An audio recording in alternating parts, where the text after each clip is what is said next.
Hello అండి. అందరికీ నమస్తే. Welcome to Kashvi kitchen.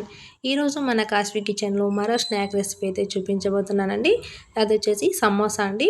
ఈ సమోసాలు మనము బయట కొన్నట్లే ఇంట్లోనే అదే టేస్ట్ తోటి ఎలా ప్రిపేర్ చేసుకోవాలనేది ఈ వీడియోలో క్లియర్‌గా చూపిస్తానండి. వీడియో అయితే ఎక్కడ స్కిప్ చేయకుండా చివరి వరకు చూడండి. ఈ సమోసాలు ప్రిపేర్ చేసుకోవడం కోసం ఒక మిక్సింగ్ బౌల్ తీసుకొని అందులోకి 1:30 కప్ మైదా పిండి అయితే యాడ్ చేసుకోండి. మైదా పిండి బదులు మీరు గోధుమ పిండి అయినా యాడ్ చేసుకోవచ్చు. తర్వాత ఇందులోకి రుచికి సరిపడా ఉప్పుని, అలాగే 2 టేబుల్ స్పూన్ల వరకు ఆయిల్ యాడ్ చేసుకొని, ఒకసారి అంతా కూడా బాగా మిక్స్ చేసుకోండి. తర్వాత కొద్ది కొద్దిగా వాటర్ అయితే యాడ్ చేసుకుంటూ పిండిని సాఫ్ట్‌గా కలుపుకోవాలి. చపాతీ పిండి మనం ఎలా ప్రిపేర్ చేసుకుంటామో ఆ విధంగా కలుపుకోండి. ఇలా అంతా పిండి అంతా కూడా సాఫ్ట్‌గా కలిసిపోయిన తర్వాత పైనుంచి తడి క్లాత్ అయినా వేసుకోండి. లేదంటే కొద్దిగా ఆయిల్ వేసుకొని మూత పెట్టేసుకొని ఒక అర్ధగంట నానబెట్టుకోండి. ఈ వర్షాకాలంలో పిల్లలకే కాదు కదండీ! మనకు కూడా ఏవో ఒకటి తినాలనిపిస్తూ ఉంటుంది కదా వేడి వేడిగా. అలాంటప్పుడు బయట కొనే పని లేకుండా ఈ విధంగా ఇంట్లోనే సింపుల్‌గా ప్రిపేర్ చేసుకోండి. అర్ధగంట తర్వాత మీకు చూపిస్తున్నాను చూడండి. పిండి అనేది ఇంకా కాస్త సాఫ్ట్‌గా తయారైంది. ఇప్పుడు ఈ పిండి అంతా కూడా మళ్ళొకసారి ఈ విధంగా కలిపేసుకోండి. కలుపుకొని వీటిని చిన్న చిన్న ఉండల్లాగా కట్ చేసుకోండి. వీడియోలో చూపిస్తాను కదా! ఈ విధంగా కట్ చేసుకోండి. మీకు కావాల్సిన సైజులో కట్ చేసుకొని ఒక్కొక్క ముద్దని తీసుకొని చపాతీలాగా రోల్ చేసుకోవాలి పొడి పిండి చల్లుకుంటూ. ఇక్కడ మీరు ఈ ఉండ అనేది కొంచెం పెద్ద సైజ్ తీసుకోండి. అలాగే వీలైనంత పల్చగా మీరు ఈ చపాతీ అనేది రోల్ చేసుకోండి. సో, ఎక్కువ మందం అనేది లేకుండా వీలైనంత పల్చగానే రోల్ చేసుకోండి. ఇలా నేను ఇక్కడ చూపిస్తున్నాను కదండీ! ఈ విధంగా రోల్ చేసుకోండి మంచిగా. తర్వాత అన్నీ కూడా ఈ విధంగా రోల్ చేసుకున్న తర్వాత మనము స్టవ్ మీద ఒక ప్యాన్ పెట్టేసుకొని వాటిని కాల్చుకోవాలి. మీరు చపాతీలాగా ఎక్కువసేపు ఫ్రై చేయొద్దు. ఒక వైపు 5 సెకండ్స్ కాల్చిన తర్వాత మళ్ళీ రెండో వైపు టర్న్ చేసుకొని రెండో వైపు కూడా ఒక 5 సెకండ్స్ తిప్పేసుకొని ఇంకా తీసేసుకోవడమే అండి.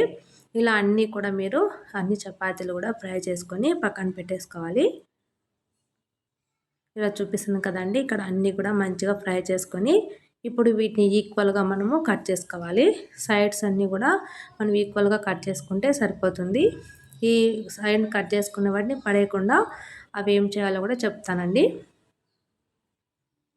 ఇలా సైడ్స్ కట్ చేసుకున్న తర్వాత సెంటర్‌లోకి ఒకసారి కట్ చేస్తే మనకు సమోసా సీడ్స్ అయితే రెడీ అయిపోయాయండి. ఇప్పుడు వీటిని పక్కన పెట్టేసుకొని, ముందుగా మనం కట్ చేసుకున్న సైడ్స్ కూడా చిన్న చిన్న ముక్కలుగా కట్ చేసుకొని, వీటిని ఆయిల్‌లో వేసుకొని ఫ్రై చేసుకొని పక్కన పెట్టేసుకోండి వీటిని కూడా. సో, ఎక్కువ వీడియో లెంత్ అయిపోతుందని ఫ్రై చేసేది చూపించలేదు. ఫ్రై చేసుకొని పక్కన పెట్టుకోండి వాటిని.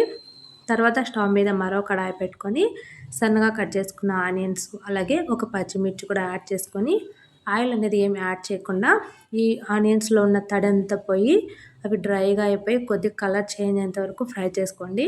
తర్వాత ఇందులోకి మసాలాలు యాడ్ చేసుకోండి. నేను వచ్చేసి ఉప్పు, కారం, ధనియాల పొడి, పసుపు, కొద్దిగా గరం మసాలా కూడా యాడ్ చేసుకొని అవి కూడా మంచిగా కలుపుకున్న తర్వాత 2 నిమిషాలు ఫ్రై చేసుకొని స్టవ్ అనేది ఆఫ్ చేసుకోవాలి. ఇలా ఫ్రై చేసుకొని ఆఫ్ చేసుకొని స్టవ్ అనేది అదంతా కూడా ఒక బౌల్‌లోకి తీసేసుకోండి. కొద్దిగా చల్లారిన తర్వాత ఇందులోకి ఒక అరకప్పు పోహాని, అలాగే కొద్దిగా కొత్తిమీర, ముందుగా ఫ్రై చేసుకున్నాం కదండీ! ఈ సైడ్స్ కట్ చేసుకున్న వాటిని కూడా చిన్నగా స్మాష్ చేసుకొని వాటిని కూడా వేసుకొని మంచిగా అంతా కూడా ఒకసారి మిక్స్ చేసుకోవాలి. సో, ఇలా మిక్స్ చేసుకుంటే మనకి ఆ సమోసాలకి స్టఫింగ్ అయితే రెడీ అయిపోతుందండి. సో, మనం ఈ విధంగా ఒకసారి స్టఫింగ్ అనేది చేసుకోండి. రుచి అయితే చాలా బావుంటుంది సమోసాకి. తర్వాత ఒక బౌల్ తీసుకొని అందులోకి కొద్దిగా మైదా వేసుకొని, కొద్దిగా వాటర్ కూడా యాడ్ చేసుకొని పేస్ట్ లాగా ప్రిపేర్ చేసుకోండి. సమోసా సీడ్స్ అతుక్కునే దానికి మనకి ఈ పేస్ట్ అయితే యూజ్ అవుతుంది. తర్వాత ముందుగా ప్రిపేర్ చేసుకున్న సీడ్స్ అనేవి ఒక్కొక్కటి తీసుకొని నేనిక్కడ చూపిస్తున్నాను కదండీ ఈ వీడియోలో. ఈ విధంగా సమోసాలాగా మీరు ప్రిపేర్ చేసుకోవాలి. సో, ఇది నేను చేసిన సీడ్స్ అనేవి కొద్దిగా చిన్న సైజు ఉన్నాయి కాబట్టి ఈ విధంగా వస్తుంది సైజ్ అనేది సమోసా సైజు. సో, మీరు పెద్దగా చేసుకున్నారనుకోండి స్టఫింగ్ కూడా ఎక్కువ పడుతుంది. కొంచెం పెద్ద సైజు వస్తుంది.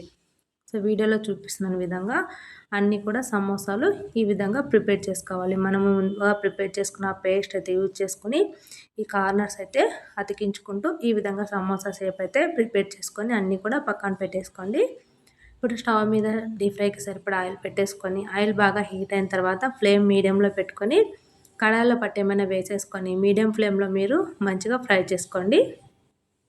హై ఫ్లేమ్‌లో పెట్టకండి. హైలో పెడితే మనకు పైన కాలుతుంది కానీ లోపల మనకి ఆనియన్ స్టఫింగ్ అనేది మంచిగా ఫ్రై అవ్వదు. కాబట్టి మీడియం ఫ్లేమ్‌లో ఈ విధంగా కలర్ వచ్చేంత ఫ్రై చేసుకొని తీసేసుకోవడమే. ఇలాగే మిగిలిన వాటిని కూడా మంచిగా ఫ్రై చేసుకొని సర్వ్ చేసుకున్నామంటే వేడి వేడిగా మనకు సమోసా అనేది రెడీ అయిపోతుందండి.